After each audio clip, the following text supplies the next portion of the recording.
So you will be given a question which is the balance sheet. In your balance sheet, you will have this being the asset side and this being the liabilities side. I hope you can see. Yes, you can. I'll give you only a few examples. I'll not. So sundry creditors is most common, sundry creditors, and then compensation, and then we have loan. And then in asset sides, let's put furniture. Then we have sundry debtors, and then we usually have minus provision. Let's say furniture is 20,000. Sundry creditors is also 20,000 minus 2,000. Sundry creditors is 18,000. Okay. Then after that, let's put one more asset. Let's say buildings 20,000. So we have to make it capital. Okay, so sundry creditors is 20. I'm just keeping a random number.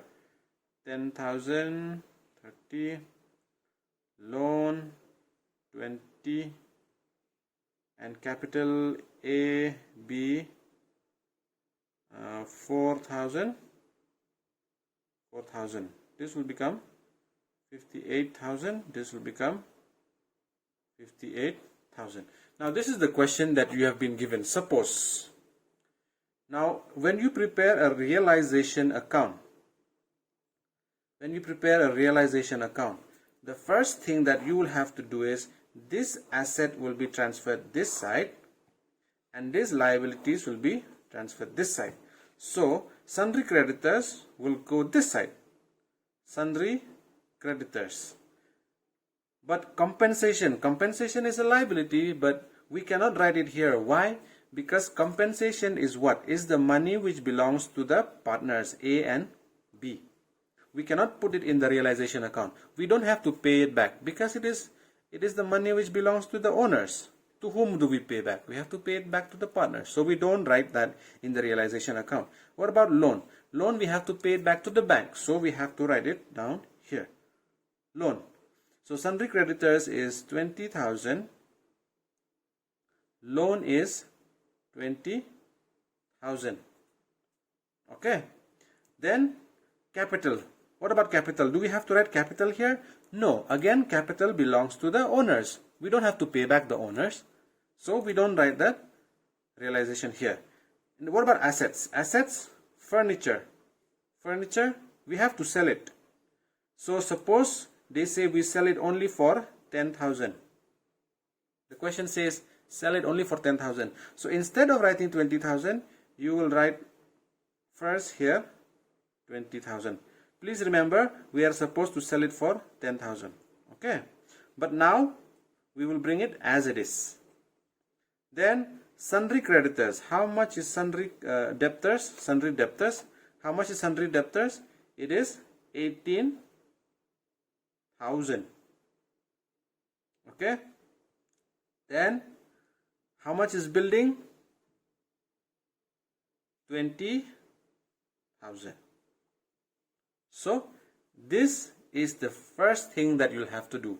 These are number 1 of the format, and this is number 1 from the format.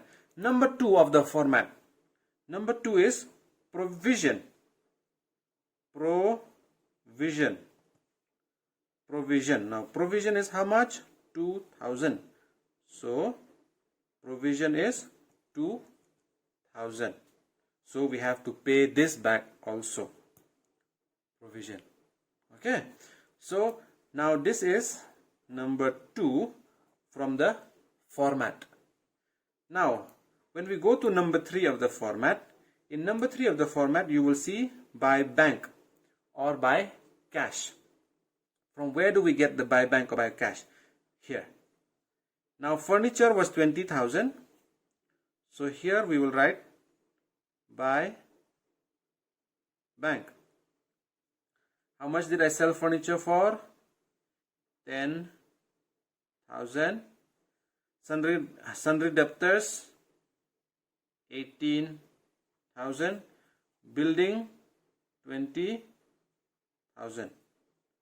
So when I add this together, I will get 48,000. Okay, I hope you are clear with this. 48,000. So this is furniture, this is sundry debtors, and this is building. What is this? By bank, number 3 of the format. Unrecorded. Here another next is by bank unrecorded assets. Unrecorded assets are basically assets which we forget to write. Okay, so that's not so necessary. But in number 2 here, when you pay back for your sundry creditors, suppose the sundry creditor says, no need to pay 20,000. You will have to, since you didn't pay me for 1 year, you will have to pay me at least 10% interest. 10% interest means 10% means 2,000, right? So you'll have to give him 2,000 plus 20,000. So it becomes, how much is sundry creditors? Here sundry creditors, here to bank, sundry creditors will become 22,000. Then loan. Loan also you have to pay interest, right? You cannot, you take a loan of 20,000, you'll have to pay interest of maybe 10% again. So here also you'll have to pay 22,000. So how much is it? 44,000. This is number 2. These are examples. I'm just giving you some examples how to do the realization account. Okay. Then after that you have to bank. Same thing. Unrealized liabilities. Unrecorded liabilities. And then after that you will have some of the partners capital. Here also point number 3 and number 4 is partners capital. Here also this one will be number 5. This is number 4. Number 5 is partners capital. And then if there is profit, you will write it this side. If there is loss, you will write it this side. This is how you prepare the realization account. Then after that you will have to do the balancing. In most cases it is always loss. In most cases it is mostly loss. But there are times of course where you do get profit. That is how you prepare realization account. And after realization account you will again have to prepare cash account, and you'll have to prepare partners capital account. Okay, but I need you to understand realization account first.